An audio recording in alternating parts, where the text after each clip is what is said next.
is the first movie you remember seeing? Finding Nemo. The Wizard of Oz when I was young. E.T. My parents took me to a drive-in to see Raiders of the Lost Ark. Do you know what Star Wars is? Oh, absolutely. Yes. Of course. Yes. Lastly, what movie stands out to you? Well, when I was going off into the Air Force, I took all my family to The Outlaw Josie Wells with Clint Eastwood. The Hurricane. Probably my favorite is The Shawshank Redemption. Mary Poppins. Everyone likes movies. I do, and I hope you do too. So sit back and Enjoy the show.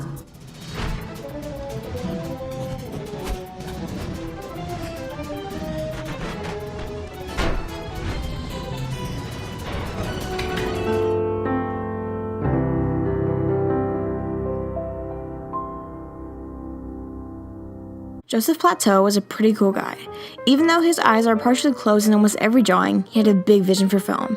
He is the father of all film, and that's why he gets his own slide. He created the phenakisoscope in 1832. It was held in front of a mirror, while the user viewed in between the slits, focusing on one slot. The drawings would blend together, creating the first illusion of motion. The zoetrope was a freestanding phenakisoscope that one would simply spin and look through the slits on the side. It was invented by William Horner in 1834. Just like the zoetrope, the praxinoscope had a meta wheel, but it relied on light and built-in mirrors. It reflected paper from the inside rim. It was created by Charles Raynaud in 1877. In 1878, Edward Muybridge was asked by Leland Stanford to prove all four hooves of a galloping horse left the ground at the same time. Muybridge set up 12 cameras and connected them all with tripwires. The horse galloped, breaking the strings in the process and setting off the camera shutters, after which he placed the pictures in chronological order, traced the silhouettes, and ran the finished product together for a zoopraxiscope. A zoopraxiscope was a prototype projector created by Edward Muybridge in 1879. I mainly like William Fredette Green because he has the word fries in his name.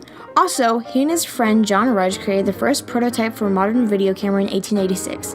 Sadly, the camera met with limited success. The oldest surviving film is The Round Hay Garden Scene, filmed in 1888. Louis Le Prince shot the film with his own video camera. It showed his son, Adolphe Le Prince, his father, Joseph Whitley, mother-in-law, Sarah Whitley, and family's friend, Harriet Hartley. The earliest modern film camera, the kinetograph, was created by William Kennedy Dixon in 1891, under the head of Thomas Edison. Yes, that Thomas Edison. Carmencita showcased the Spanish dancer Carmencita performing the dance in 1894. She was the first woman ever to star in a U.S. film, and because of her ankles and parts of her undergarment showing, this was also the first case of censorship. The first official genre was comedy. In 1894, Boxing Cats showed us two cats with boxing gloves wrapped around their paws and held up by William Kennedy Dixon. The first film to have color was Annabella's Serpentine Dance, which was shot in black and white but later tinted with gum arabic and pigments of yellow, pink, and blue. In 1895, the first movie company, American Rotoscale Biograph, later shortened to simply Biograph, was founded by William Kennedy Dixon, fellow inventors Herman Kassler, Henry Marvin, and investor Elias Koopman. The Execution of Mary, Queen of Scots was the first film to use special effects. It was a reenactment of the execution with unknown actress posing as Mary, and then right when the axe was about to swing down, she was replaced with a mannequin. In 1896, Thomas Edison directed a kiss between May Irene and John Rice. It was the first kiss ever in the film industry. Translating into The Devil's Castle or The House of the Devil, Le Manoir du Diable, released in 1896, is the root of all horror movies. In 1900, the enchanted drawing was shown. It involved a drawn face and used stop motion to show the character grinning, frowning, and with the artist's help, drinking. The Great Train Robbery was created in 1903 and was the first to use modern film techniques like multiple cameras, multiple camera positions, filming out of order, and later editing things in. The first film theater was named Nickelodeon, partly because admission was 5 cents and also the Greek word for theater was Odeon.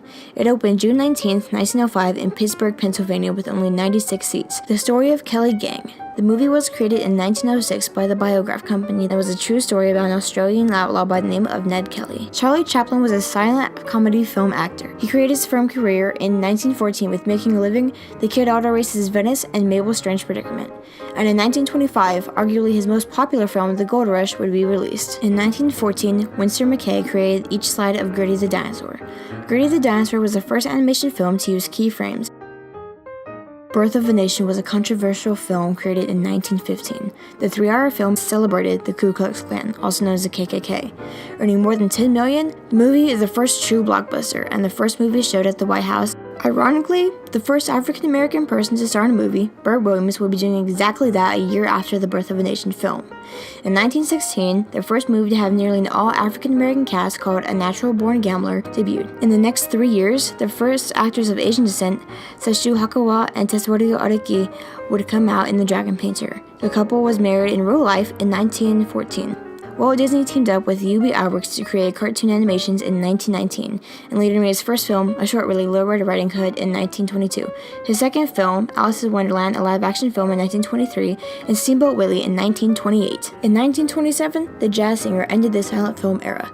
Movies could now have sound. That was pretty cool back then when no one had ever heard of a movie with sound. Literally. She was the first ever child star. Shirley Temple, America's sweetheart, was only 5 years old at the time of her debut feature film, Bright Eyes.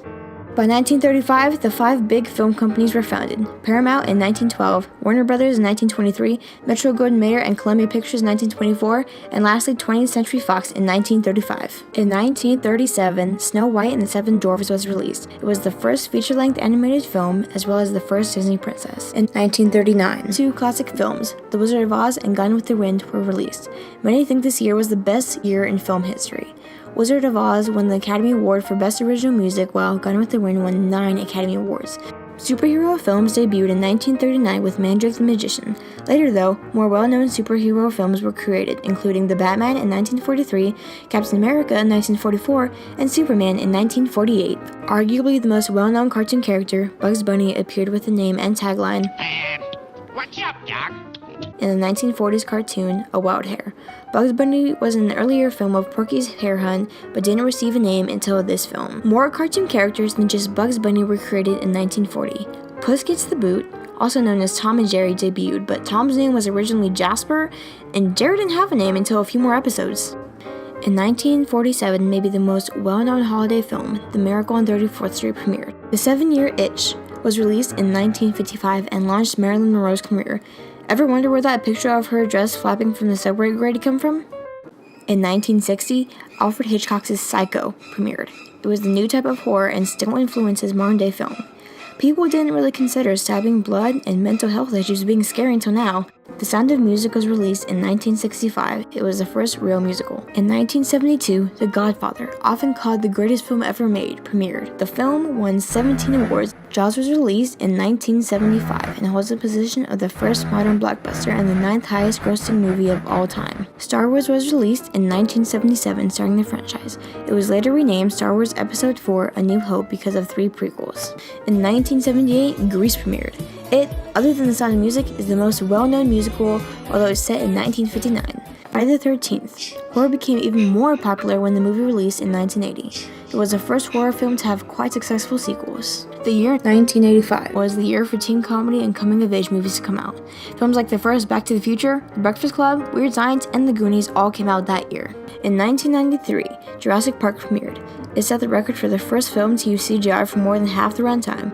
Many sequels were made, including one last year in 2015.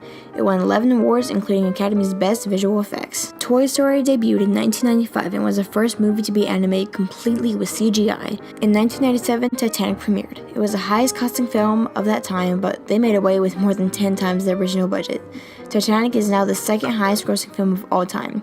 The Matrix was released in 1999. The effects were by far the best until 10 years later in 2009. You know the special effects scene I'm talking about. In 2001, the much-anticipated movie adaptation of Harry Potter and the Sorcerer's Stone was released, starting the movie version of the franchise. It, arguably, is the most well-known film series that started from a book.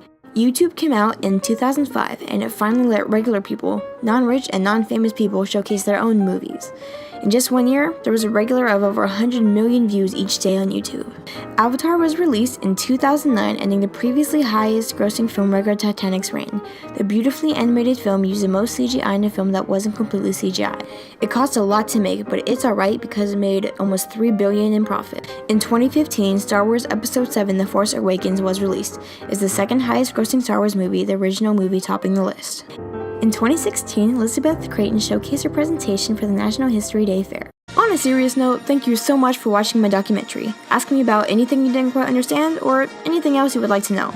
Until next time, this is Elizabeth Creighton signing off. You didn't see it, but I just saluted.